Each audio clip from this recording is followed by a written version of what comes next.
Welcome to Daily Books. I'm your companion, the Daily Bookworm. Today we were doing a really detailed deep dive into a novel that many people call the greatest ever written, Lev Tolstoy's magnificent Anna Karenina.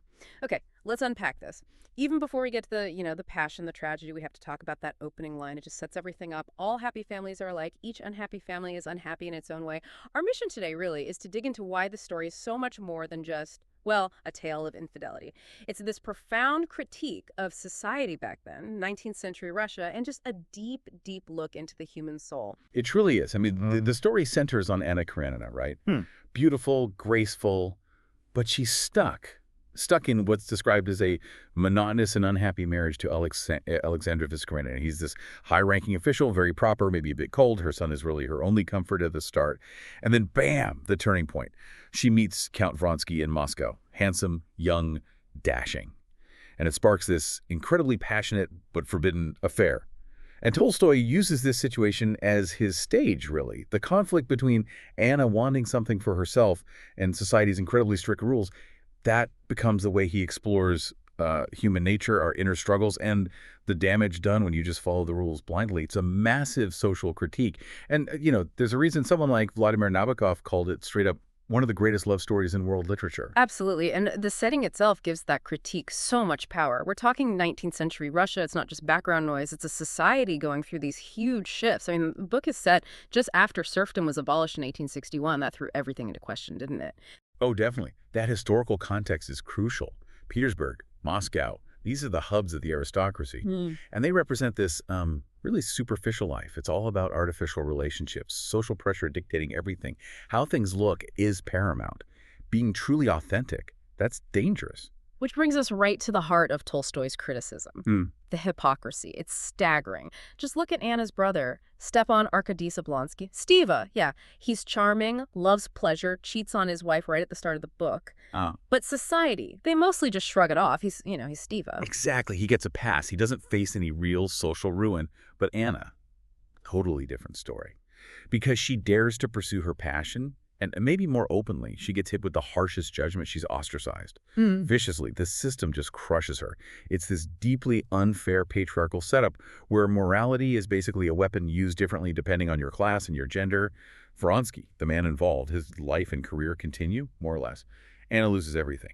And the genius here isn't just showing Anna's tragedy, it's how Tolstoy contrasts it. He uses this amazing dual narrative structure, two stories running side by side, showing completely different ways to live and love. Right. On one side, you've got Anna and Vronsky. That's the path of intense, overwhelming passion, which ultimately leads to destruction.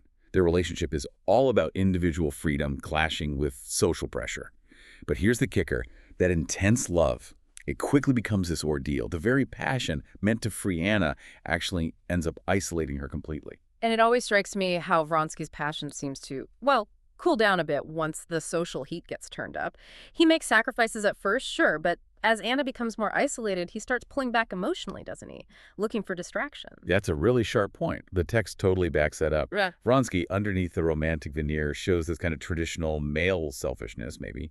Anna gives up her social standing, her stability, and critically, her son, Vronsky. He misses some parties.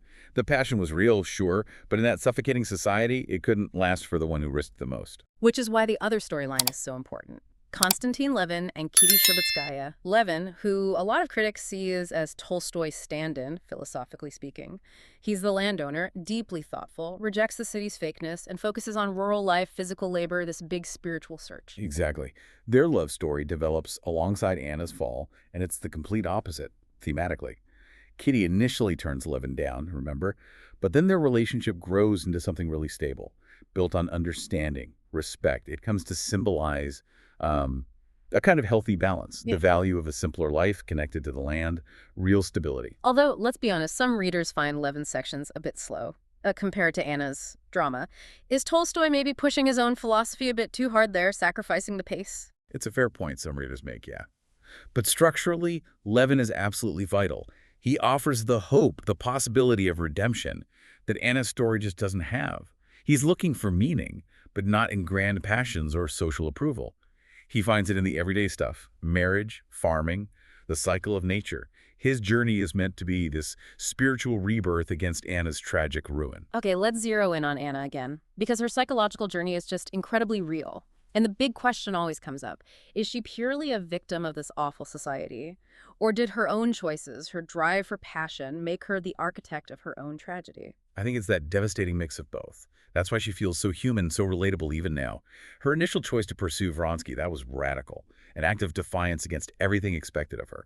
But the fallout being totally shunned, losing access to her son, Seryoza, which is agony for her that triggers this terrible psychological collapse. That isolation must have been unbearable, going from the center of society to being basically invisible and having only Vronsky left to cling to. Exactly.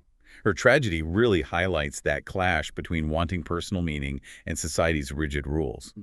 And when her relationship with Vronsky starts to wobble because he feels the strain too, the awkwardness of their situation, and starts pulling away emotionally, Anne is already completely alone. She had poured everything, her entire sense of self, into him. And when that starts to crack, the downward spiral just gets faster. I remember reading something about how other factors played a role towards the end. Yes, Tolstoy is unflinching in showing the whole picture.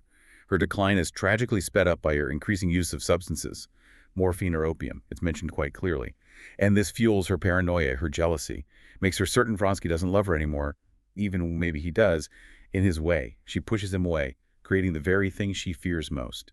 It's heartbreakingly real. So if Anna's story is this descent, Levin's is the climb, you mentioned his intuitive faith.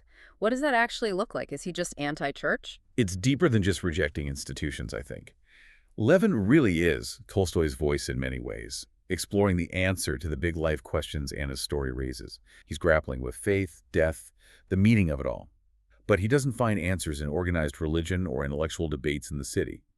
He finds his truth, or hints of it, through intuition, through feeling connected to the land, to the cycles of farming, and through seeing a simple, unshakable goodness in the peasants he works alongside. It's a very grounded, almost earthy kind of spirituality he finds. Right, okay. And shifting from the philosophical to the symbolic, we absolutely have to talk about the train. It looms so large in this novel. It's almost like another character, a dark, mechanical one. Oh, it's unforgettable. A heavy, recurring symbol. Yeah. A leitmotif. Right. Think about when it shows up. It's there right at the beginning when Anna first meets Vronsky at the station. That moment is charged with fate. And crucially, remember, a railway worker dies right then in that first meeting. It's its immediate, stark foreshadowing of the tragedy tied to their connection. And then, of course, the end. The train is the instrument of her death. It literally brackets her entire tragic arc with this cold, industrial finality. It's incredibly powerful symbolism. The train represents so many things crushing Anna. It's the relentless force of modernization sweeping through Russia, something impersonal that doesn't care about individual lives or passions. It's fate, destiny, the path she set herself on the moment she stepped onto that platform with Vronsky. Yeah, and the sheer destructive power of that passion, moving with this unstoppable industrial force she can't control. You get this image of huge mechanical destruction mirroring her internal emotional wreckage. It's just perfect tragic symbolism. So when you put it all together, the incredible psychological depth, especially with Anna, the brilliant structure contrasting her path with Levin's, the rich characters, that biting social critique of those rigid 19th century morals, you see why Anna Karenina is still considered such a timeless masterpiece. It digs into these huge universal themes, the cost of freedom, what family really means, the search for something genuine to believe in. These things don't go away. So, thinking about today, what does it all mean for us now? Tolstoy was slamming this system where men like Stiva could basically do what they wanted, while women like Anna were just annihilated by the double standard. So fast forward to today. We have different social structures, women have more agency, divorce is accepted. If Anna were alive now, do you think her fate would actually be different? Would she find another way, or is there something inherently tragic in that kind of all-consuming passion itself? That's definitely something to chew on, and a question that still resonates, I think. If you enjoyed this deep dive into Tolstoy's world, please do subscribe to the Daily Books channel. We'd love to hear your thoughts on Anna's fate today. Leave a comment below, and definitely let us know which classic book you'd like us to tackle next. Thanks for diving deep with us.